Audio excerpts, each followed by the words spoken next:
So basically, I would like to talk about the other aspect of the Flow API. In the previous presentation, we talked about the patterns and how to optimize the patterns and how to offload the rules efficiently.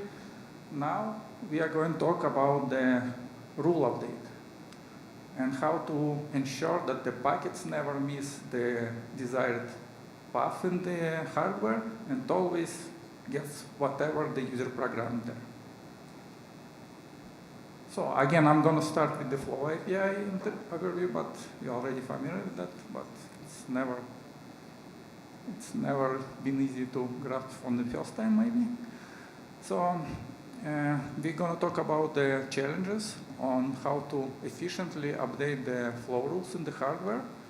And we're going to talk about the solution that we proposed and implemented, the new RT Flow Update API, and how it's implemented in the Mellanox driver. Again, generic Flow API. Let's do it quickly. So the idea is to get the rule, insert it in the hardware, and spare the CPU from handling these packets ever again. And if you have the pattern, the most important things, two things. We have the pattern, which says which packets we want to match, and we have the actions, which says what are we going to do with these packets? Manipulate them, modify them, forward them, receive them to the application, whatever. And there are two crucial things in the API. The RT flow creates the flow rule, offloads everything to the hardware, and RT flow destroy, frees the resources from the hardware, destroys the rule, and let the packets flow to the application again. It's very stable API. It was there since the beginning, and nothing major changes are around that, except we added the asynchronous version recently, and now we have the queue-based asynchronous operation, but it doesn't change the nature of the underlying behavior. We insert rules into the hardware to handle the packets in the hardware, and we destroy them from there. And since there was no update API, the only create and destroy, what can you do to update the actions? For example, you have the life is changing, and whenever you get the new packets, something has changed in your application, and you have to update the list of actions for that. It's still the same packets, but for example, in this case, I would like to update the tag.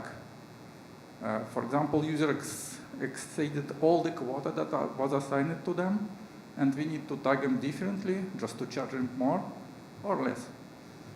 And the current approach is we destroy the old rule, and we create a new rule with the different set of actions. The pattern stays the same, since it's still the same packet flow, but we create a new actions for this pattern. And the main problem with this approach is that whenever you destroy the rule from the hardware, subsequent packets will be still coming to the NIC, and in general, you don't know how it's going to behave. It's going to behave how you program it, of course, but when you organized your flow rules and the pipeline around that, you don't know exactly the behavior that you programmed before the flow rule was inserted. So you have to be very careful just not to miss these packets, but if you are not, anything can happen. So in my simple case, for example, we tagged the packets with the tag X, then we destroyed the flow to update it with the new action to tag it with Y. But in between these events, two API calls, the packets keeps coming, and instead of tagging, we just got the packets with no tag at all, which can lead to the serious problem in your application, and instead of charging the customer more, you get a free traffic or something like that. So how to avoid the situation?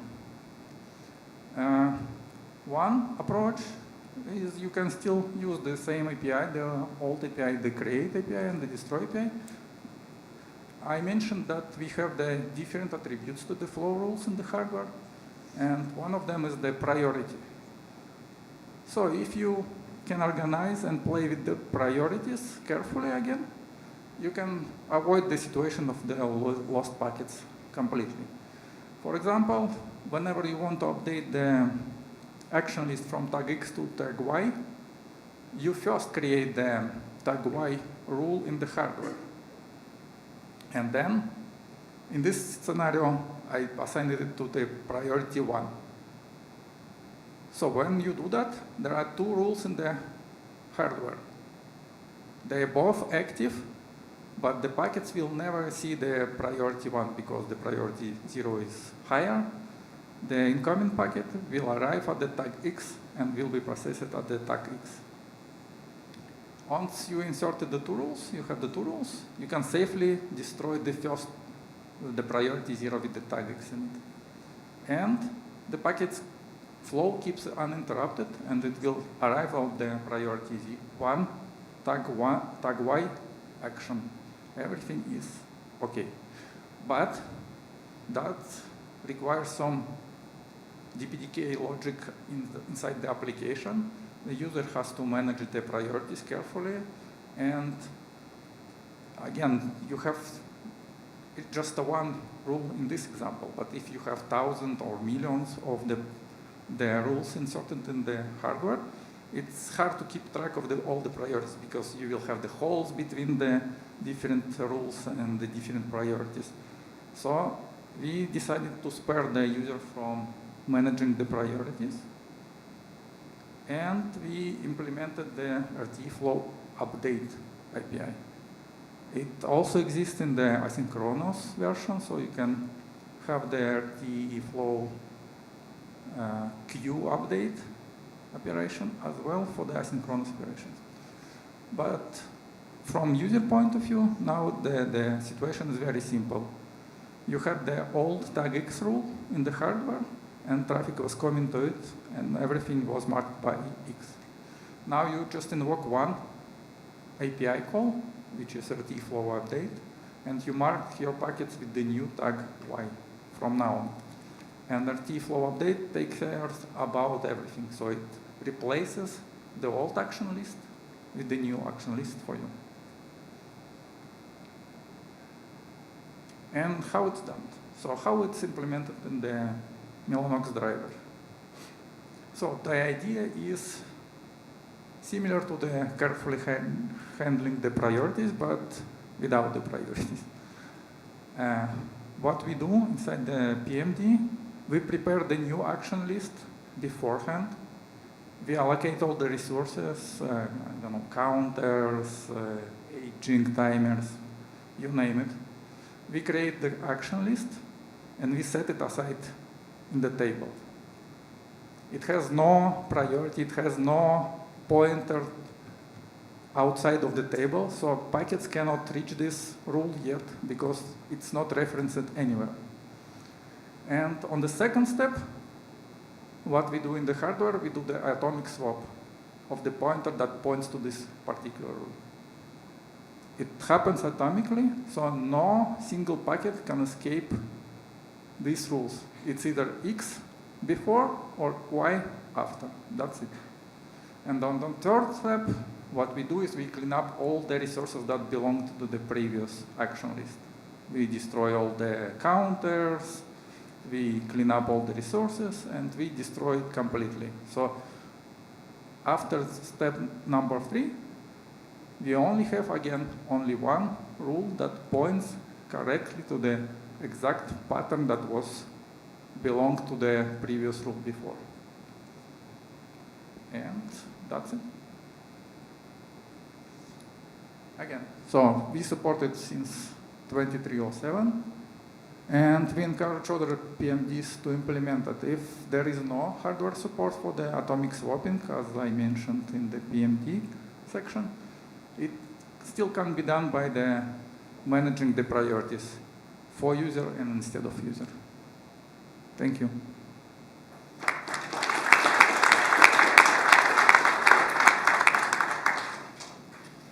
It looks easy to implement. in other drivers, and it's probably a good advantage for the user applications. So the only question is why we did not do it before, probably. That's a good question, yeah. I think that we reached the critical point just recently, and customer keeps asking about that, and we finally decided to give it a priority. I don't see any other reason why not. So now we just hope everybody is going to implement it. Yeah, that's the idea. Hey, Martin, AMD. I have a few questions. So these rules are applied globally at the NIC level, so they're done through the physical interface, or are these per sub-interface? You can organize them differently. So basically they are per ports and per domain. So you have the port, you have the domain, you have the ETH device, and you can organize these tables per ETH device. Because sometimes you don't want applications to modify it. You want to have a control plane manage the policies, right? Yeah, so you have the application, the DPDK application, and it doesn't affect other application or other users of the Yes, I understand. So yeah. it just... Within the DPK application. The DPDK, it belongs to the ETH device. Yes, okay. And what about an API to query the configuration and the rule set? Look like there's recovery situations sometimes, something like that. Is there a way to synchronize, what happens? You mentioned it's complicated to track it all in software. How do you know the hardware is actually doing what you asked it to do? There's lots of reasons why a query. Yeah, there are a couple of the capabilities, the debug capabilities that Dariusz is going to present after my speech is over.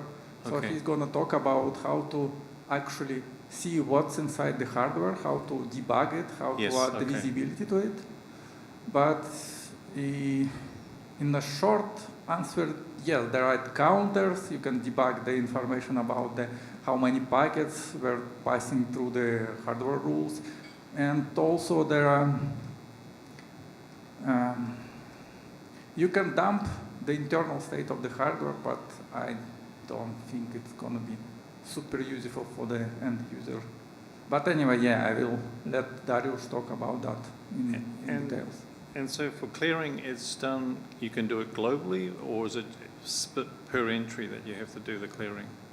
Well, you can do the destroy of the rules per entry. So you inserted the rule, you destroy the rule. Or when you close the application, every rule is gone for you. It's cleaned up. Okay.